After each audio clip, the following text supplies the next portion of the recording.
welcome to the Hypno Lions Roar, the podcast with Pete. Have an interesting subject today, another one. All my subjects are interesting, but this one is particularly interesting because it kind of hit a nerve with me. And when I hit a nerve, there's a certain level of irritation factor that goes along with hitting that nerve. The title of this talk today is the all-important want to. Now, those two words are easy to understand, want to. They're hard to implement.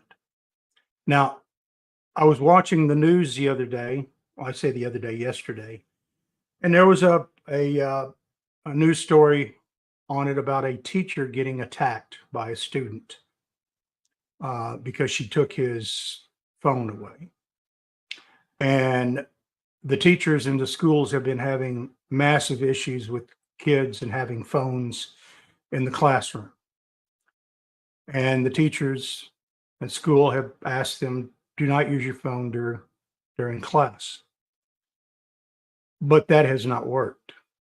And if a kid is using their phone during class and the teacher is trying to teach them on a particular subject, regardless of what that subject is, they can't concentrate on two things like that at once because there has to be a certain level of consciousness in that focus. And you can't do that. You can only consciously think about or focus on one thing at a time. And if you try to do it on two, you bounce from one thing to the other, and if you end up not doing both of them very well. So you have to focus. But anyway, she took the phone away from the child. The child demanded to get it back. She said, you'll get it back after class. You were told not to use the phone during class, not to attack this. And he proceeded to attack the teacher, a rather large student attacking a rather small female teacher. And along the way, he had spewed certain viewpoints towards her ethnicity, and that you would call that being racist. The problem I have with racist, and this is a different subject matter, is there are no different races. We have one race, and that's the human race. We have different ethnicities, but there are no races. So this whole racist thing is just a bunch of nonsense. But anyway, I digress. So he attacked the teacher. The police were called. The student was arrested, and the parents were called into the school, actually the police station, to pick him up. At which time, lo and behold, there was a press conference waiting for the parents to walk out of the police station with their rather large child. Now, the parent did not discipline the child for doing what he did. What she did is attack the teacher. She attacked the system. She attacked the school. But yet she's sending her child there to be educated. And why is she wanting him educated? Well, to prepare him for life, to learn math skills, learn English skills, to learn about history, all the things that education is supposed to entail. Now, I gotta go back a little bit, and I'll pick this up here in just a moment. But when I was in school back in the 70s, late 60s, 70s, and specifically high school or even junior high. Now, I wasn't the most perfect kid. I did what kids do, and the teachers were quick to mete out or distribute out discipline. And that discipline usually entailed a warning, maybe two. But after that, it was, okay, we're going to step out into the hall. And each teacher in that school had a paddle, either in their desk or hanging on the wall or whatever. And that paddle was used to realign attitudes to get focused back in that child. And there were times that I was pulled out in the hallway and we used to call them back when I was going to school, getting licks. And it could be 2 or 3 or maybe even 4 licks. But usually those 4 licks got you back in line with what you were supposed to do. And it was a message to the other students that goes, I'm not going out there. And that's how discipline was meted out. Now, discipline is an interesting thing.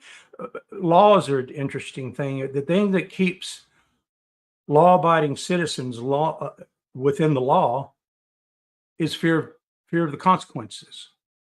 And that's exactly what the teacher demonstrated, was the fear of the consequences. You do not follow this, then this is what happens. Now, there was no running home and telling my parents or my grandparents that I was pulled out into the hallway and got licks. It wasn't going to happen. And the reason it didn't happen, and the reason I didn't want them to know, was if they did know, that I would get not licks, but I'd get a whooping when I got home or later that afternoon. And it wasn't about, well, the teacher did this and they said this and it was unfair and blah, blah. My parents, my grandparents, they did not care what I had to say. The teachers were right. You're there to learn. You're there to sit down. You're there to shut up. You're there to do your job. And your job is to go to school and get educated. And you're to do that to the best of your ability. Although that wasn't the words that were used. You're going to do this or else is I think the words that I heard. So I didn't want my parents to know that I had gotten licks at school. Because no amount of pleading or whatever and saying, hey, yeah, but the teacher, they didn't want to hear it. Because the teacher was right. The school was right. You do what you're supposed to do. Now, let's go back to the parents outside the police station picking up this rather large individual who basically he beat the shit out of a teacher, a female teacher. The unfortunate and sad thing was that the other kids in the class they all had their phones, were videotaping the whole thing, were videoing it on their phones, digitating or whatever. And that's really, really sad state of affair. So the parents went on and said that they're this and they're going to file a lawsuit, and they had the lawyer there and blah, blah, blah, blah, blah. And after that, I don't know what happened to it. And it really doesn't matter at this point. But the one thing that we have failed to realize in our society, where we think that people are being underserved, where people are being not given the opportunities that other people have or that other students have. The one thing that's missing from those people, those students, is the want to. In order to do anything in life, you have to have the want to do that thing in life. And that want to sometimes comes at a price of maybe you don't want to, but you do it anyway. Maybe you need to do it. You have to do it. And if you need to do it and you have to do it, then why not just want to do it?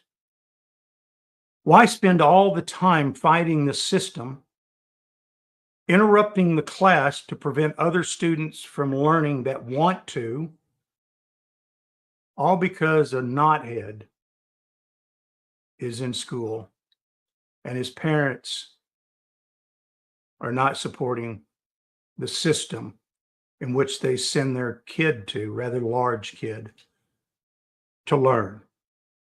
Now, when this kid gets to the point to where he needs to graduate high school, he's not going to have the grades. He's not going to have the class hours. He should not be able to graduate because he doesn't possess the knowledge, the skill set behind what a diploma, high school diploma, should represent. And that's unfortunate. But the school in all likelihood is going to close one eye and look at the grades kind of fuzzy like and go, oh, that's a passing grade. And they're going to allow that individual, that rather large individual who beat the shit out of that teacher, to get his diploma. And then they're going to turn him loose in, into society. And once he goes into society, he is an adult at that point, what we call an adult. Now, the boy probably can't spell cat with a dictionary. He probably can't add 2 plus 2 together without pulling out a phone and going to the calculator. He's not going to listen to an employer. In all likelihood, he's going to repeat what he exactly did in that school, is beat the shit out of his teacher. Because I can guarantee you this is not the first episode that this rather large individual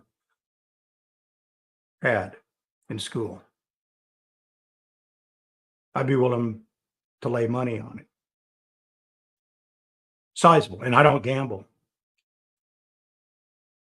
except on when it's a sure thing. But that possession of the want to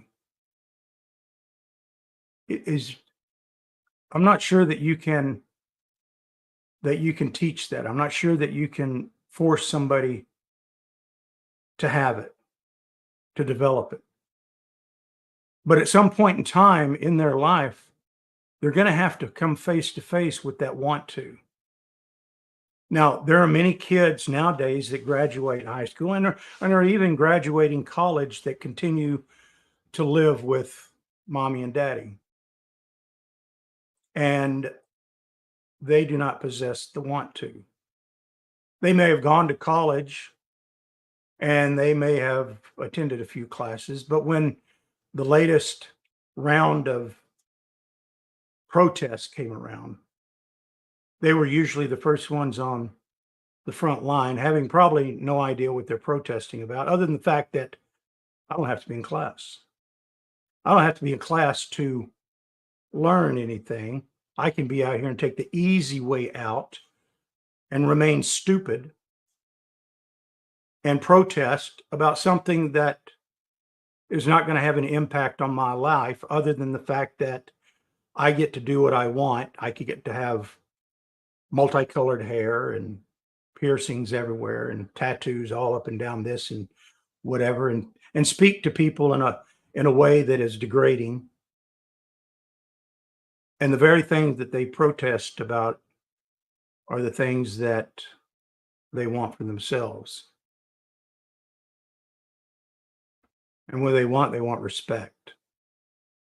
And that's a very odd way of getting respect, because respect is earned, it's not given. Now, you can deserve to be treated in a respectful way,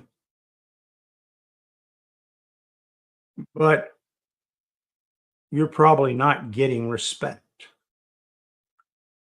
Back in the old days, if you acted in certain ways, there was no respect. There was a time that you would be pulled back into the alleyway and have the shit beat out of you. And then you either come around to the way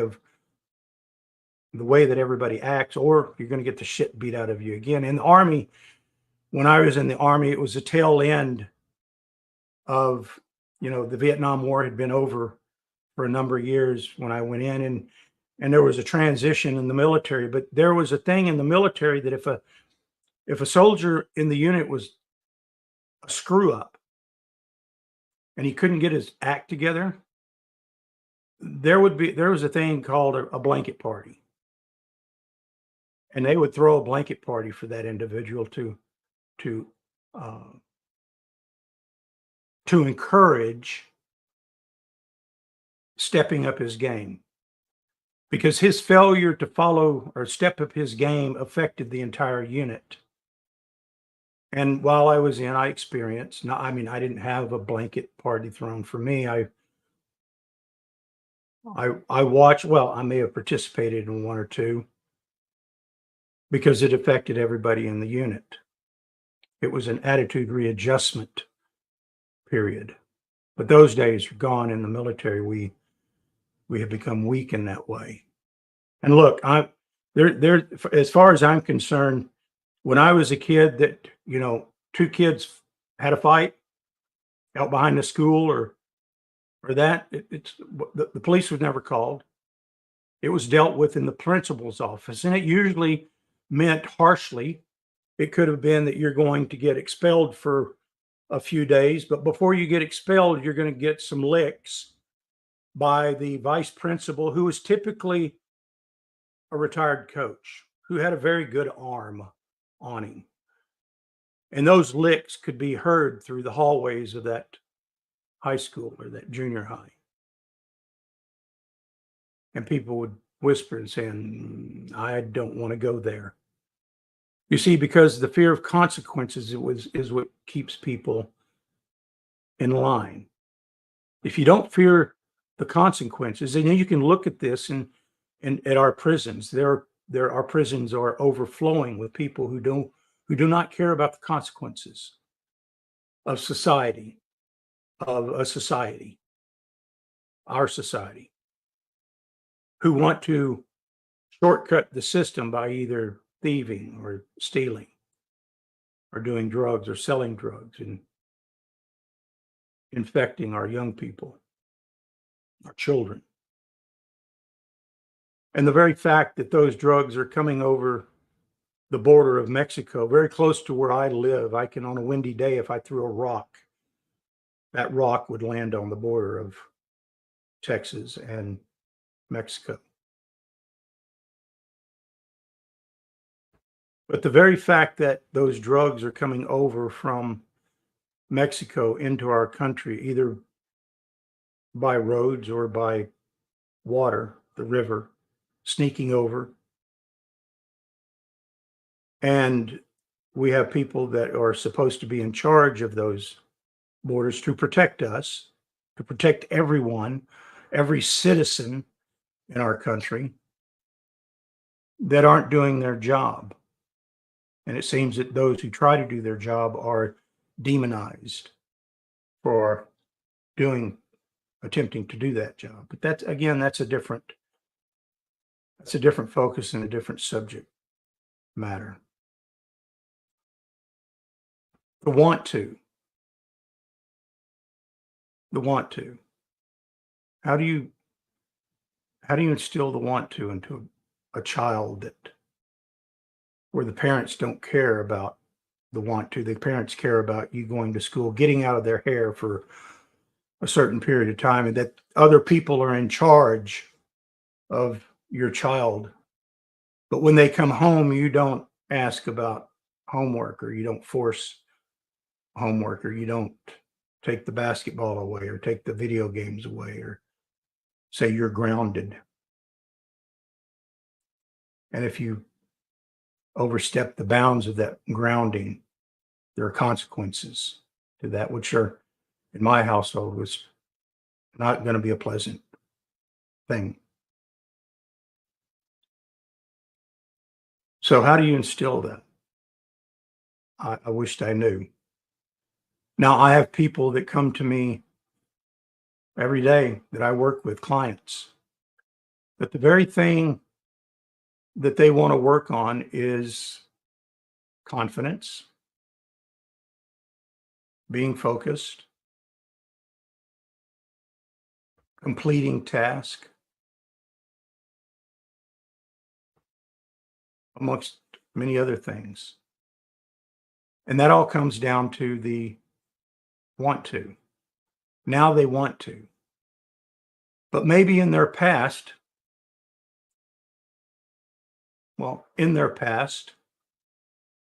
they did not have the want to when they were younger because they didn't have to. You see, because want to and have to are two sides to the coin.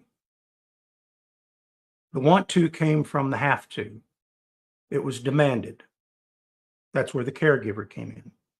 You have to do this. Because if you don't, you're going to face the consequences. And if I don't force the consequences on to you now, to where you develop that want to, when you become an adult, that's going to be hard for you. It's going to be hard for you because you're going to look at everybody as, well, they're not being fair. They're picking on me because of this and because of that and because of all the tattoos I have on my face, or because I want to present myself as I want to. And that business really wants to present a certain image of their business to their clientele, and that is done through their employees. So there's a certain way that they want their employees, but that's not fair. And so the cycle continues until one day, one year leads to the next year, and soon 5 years are gone, and you've gotten out of school and you're now 23.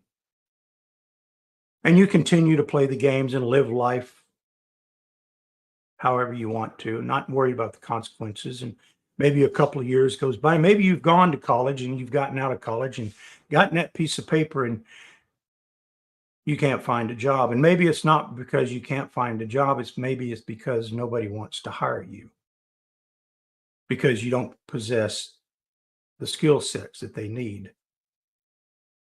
That you can't spell cat with a dictionary, or that you have to pull out your phone to do simple math, but you're a college graduate. So what do you do when you can't find a job and you want to be your own person and you're a grown ass man or a grown ass woman and you're going to do what you want to do because you're now an adult, and you go out there and you find out how hard it is, and you really realize that the electric bill that it comes in the mail each month actually has your name on it, and that you're responsible for that bill, along with rent and food, insurance, car payment, and a plethora of other things that you have to be responsible for. So what does any college educated young adult do is they pack up their apartment and pick up their marbles, and they go running back to mommy and daddy to move back in with them. And mommy and daddy have a child again, although it's 25 or 26 or 27-year-old child. And that child says, "Oh, I'm my own person. I can stay up as late as I want. I can play my video games, and I can go out on the protest because I don't have a job that I have to be at." But mommy and daddy are there to pick up the freight, because mommy and daddy, maybe they have regrets on they gave you too much or not enough or whatever the case may be, but they feel that they have to. There's that word again, those two words, have to. They don't want to, they have to, because they can't imagine their child getting to the point to where they are responsible for themselves and might live out on the street, which is probably exactly where they need to be, because they don't want to do what's required of them. They don't want the job where they have to start at the lower end of the hourly wage, because I got a piece of paper that says I'm a college idiot, but I got no real skills other than this here. I know how to do a selfie. I know how to post things on Facebook and TikTok and Instagram and make it look pretty and all of that. But really, I got no skill set. Well, why don't you get a skill set? Oh, no, no, no, no, no, no. I don't want to. I don't want to. That's too hard. That's not what I want to do. Even though you have to, in order to be a self-sufficient, productive adult slash good citizen in this country that contributes something to this great country. but they don't want to. And I don't understand that. I don't agree with it. I have clients that come in many times and they talk about their children and they're coming in to try to understand and that. And really, the people that person or the people that I need to be speaking with is not them. It's probably that 26, 27, 28-year-old child. And I've had parents pay for sessions for them to come in and for me to work with. And I go into it with huge expectations because most of the kids, the young people that I meet are bright, but they lack the want to. They lack the social ability to interact with people because we've allowed them to go into their room, which I don't understand again because it's not their room, and close the door and create their own little world. And the young men don't date. They don't want a car. Many of them don't even want a driver's license, which again is completely foreign to me because I got my driver's license at 15 because I took driver's ed, although I was driving much younger than that. And I had a car at 16 that I paid for. Wasn't a great car. It was a car. It was a car you put a key in, you started it, made a noise, and it moved down the road. It wasn't the prettiest car in the parking lot, but I parked it next to cars that look much like mine. Very few kids had new cars. The rich kids did. But we never focused on that. We never looked at it and said, look what they have and that I should have that. Never did that.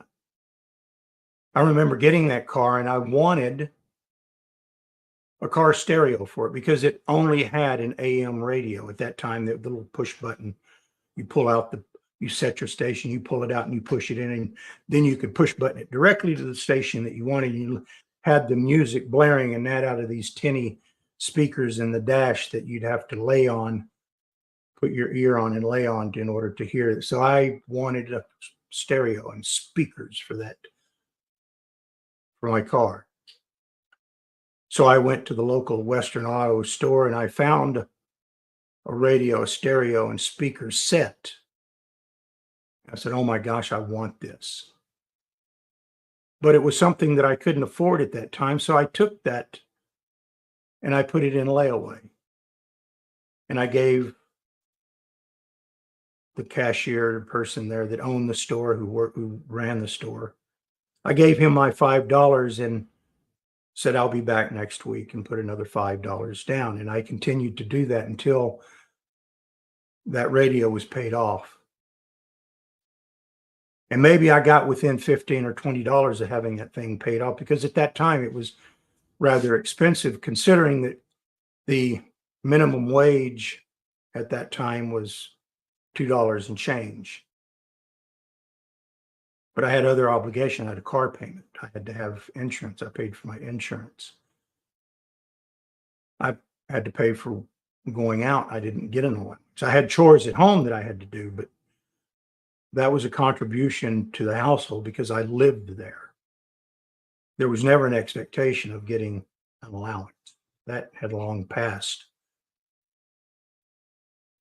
But I wanted that radio, so I took the money that I was going to go out during that weekend and paid my radio off. And then spent that weekend with a friend putting that radio in. And by Sunday afternoon, that radio was in and the music was blaring. And I remember my grandmother coming out onto the porch that was so loud at the time. She's hollering, turn that crap down. But that car could have been anything as long as it had that radio. But that was a want to. And it was also a have to because I had to have that radio. It was a have to. But I wanted that radio. It was a want to.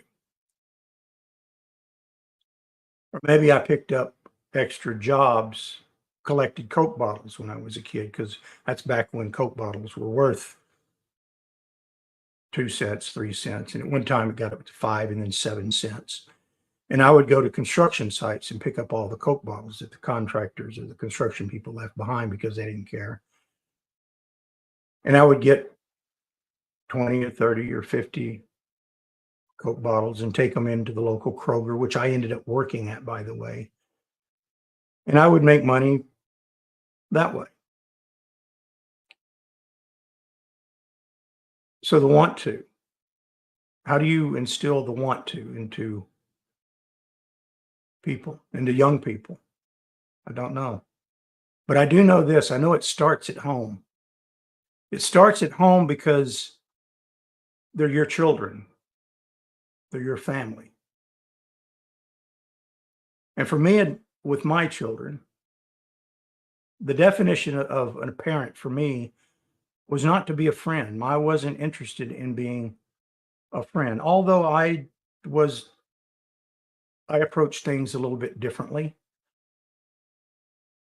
But my role as a parent was to do a few things. My role as a parent was to get my children educated, provide them with a good set of morals, work ethic, to allow them to grow into productive adults that contributed to our society, to our country. And I'm happy to say that my children have accomplished that. I have, along with their mother, have accomplished that. And it was nothing that we had to think about. It was what we did. It was what we expected of our children.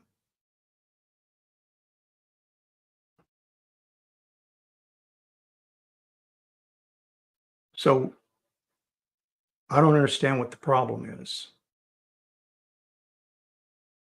Maybe you should pull your children out of the school and homeschool them to where you can have control of them and understand what they need to learn. And then as you teach, you yourself learn.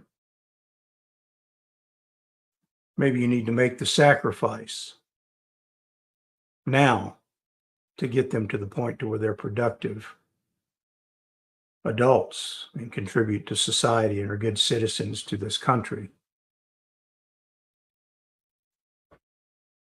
Maybe you continue on the path that you are and your children never develop that want to, and God forbid they end up wanting to take the shortcut because they want those $400 sneakers, because they want to spend time with their friends and not really be forced to be productive. I don't know. But I do know that the choice that and the responsibility lies with the parents, nobody else. The teachers have a hard enough time teaching overcrowded classrooms. And regardless whether you know it or not, there are some kids that are there that want to learn because they have greater aspirations for themselves to go to higher education or to get a better job or to live a better life, to live better than what their parents live, or maybe to get to a point in life where they can take care of their parents because of their sacrifices. But there are kids there that want to do that. And every disruptive kid that interferes with that classroom for a minute, 2 minutes, 3 minutes, much less the whole period, are stealing from everyone else. So that child, your child, is allowed to be a criminal for stealing that time because there's no consequences, because we don't want to hurt little Johnny's feelings or have him feel that he's less than anybody else.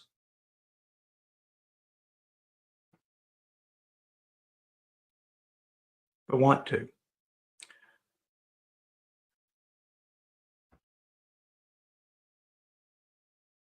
The want to.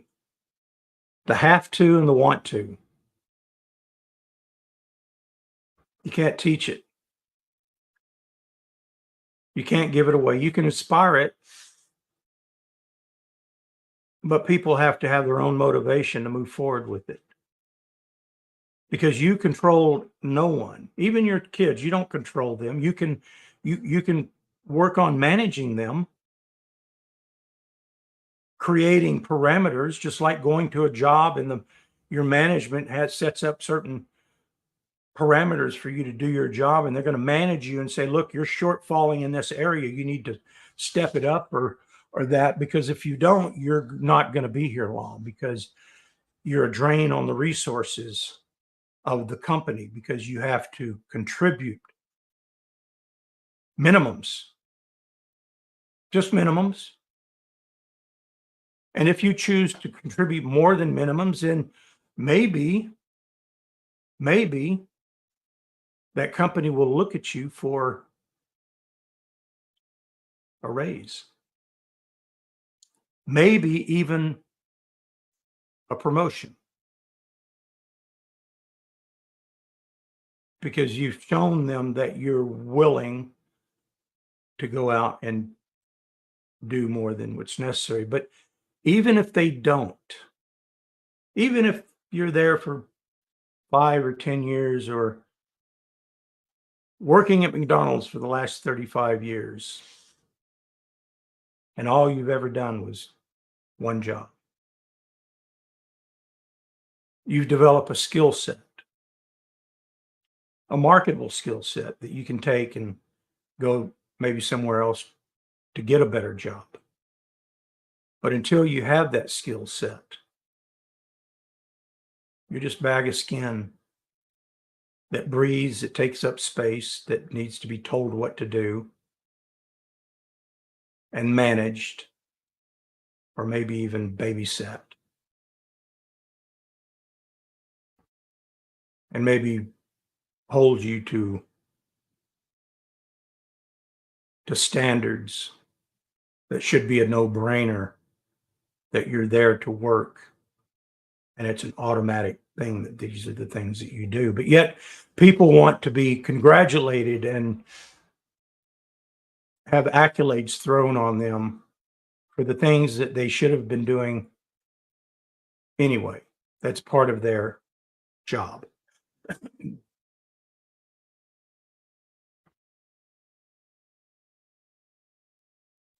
And I have a problem with that as well. I have a problem with this whole tipping culture, that you go into any place now and they've got a tip jar sitting there going, please, sir, money for the cheese, when they're doing the job for which they were hired to do. Now, I understand tipping. I understand going to a restaurant and paying for good service, not the food that was brought out from the kitchen, or that they had nothing to do with that, but for good service. But at the same time, I don't think that it's right for a restaurant to only pay the servers a minimum amount because they get tips. And my personal belief is those tips have nothing to do with you. If I'm going to work here, I want at least the minimum what the government says that I'm to be paid, or a person is to be paid a minimum wage, if that's it. Well, and I have a problem with minimum wage. But again, that's a different subject matter. But my tips, whether I get tips or not, have nothing to do with you. You should not, that should not even come into the equation. My tips that I get is a reflection on the good job that I'm doing servicing their clients, their clientele. So they should at least be willing to pay me or you or whomever the minimum. But I digress. That's a different subject. But the that irritating want to. There's going to come a point in time in our society, in our country, that our lack of paying attention to these spoiled, whatever they call themselves nowadays, Gen Xers or X or whatever, is going to cause us a big problem. Oh, hold on, wait just a second. We're already there. We're already to that point. We're to that point to where there's lost generations that don't understand the want to or the have to be productive, self-sufficient members of society that contribute to this great country.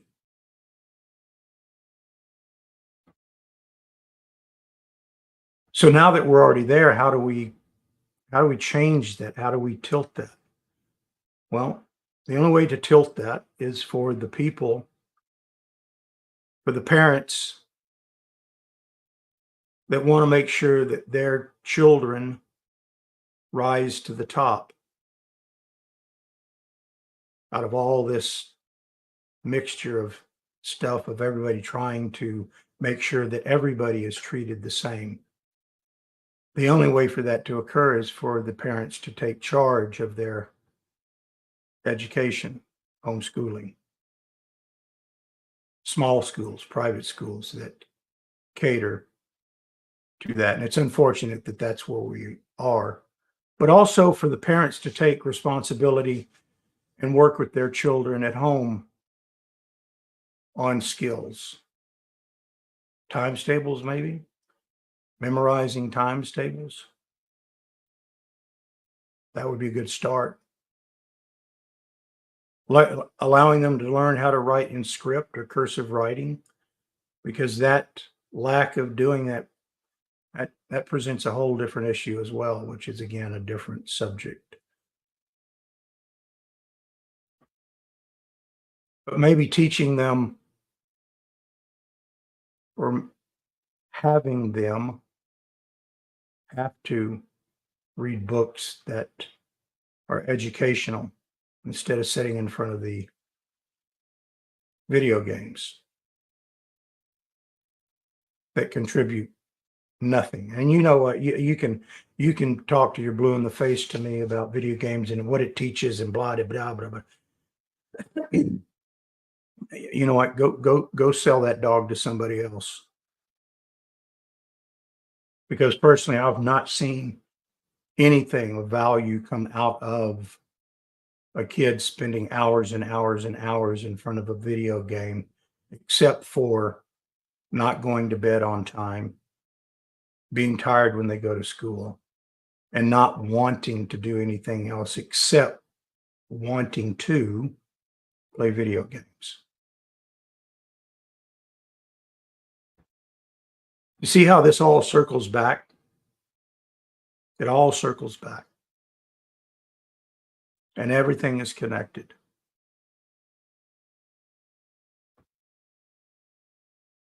The solution is simple, but there are a few people that are going to be willing to take the time or make the effort to implement those simple solutions, as well as make your child adhere to them or face the consequences or face the wrath. So, but I can tell you that when I was a business owner, then I hired people because I owned a business. I had at one time employed over 40 people. And I chose the people that I would hire, and there were people that walked in wanting a job that I wouldn't hire for all sorts of reasons. Some of them probably were against the law for me to make that decision based upon that, but it's my business. I wanted people that I'm not going to hire a problem. I want a team member. I want somebody who wants to. And I'm not looking for a person to walk in and go, oh, by the way, before we start this, when do I get vacation? Well, we're done. Have a nice life. See you later. Bye.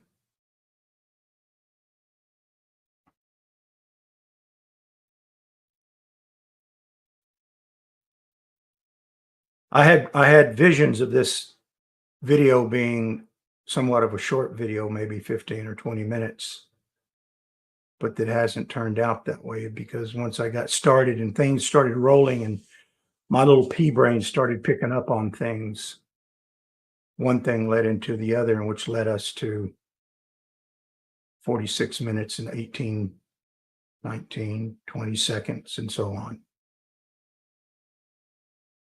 But I'm going to end this now, and I'm going to ask people to think about the have to and the want to. Look at it in your own life right now. Look at the have to, and then look at ways to turn it into a want to, because when you want to do something, life is a little bit easier. And also, things will present themselves to you that maybe would not have had you not developed that desire or want to.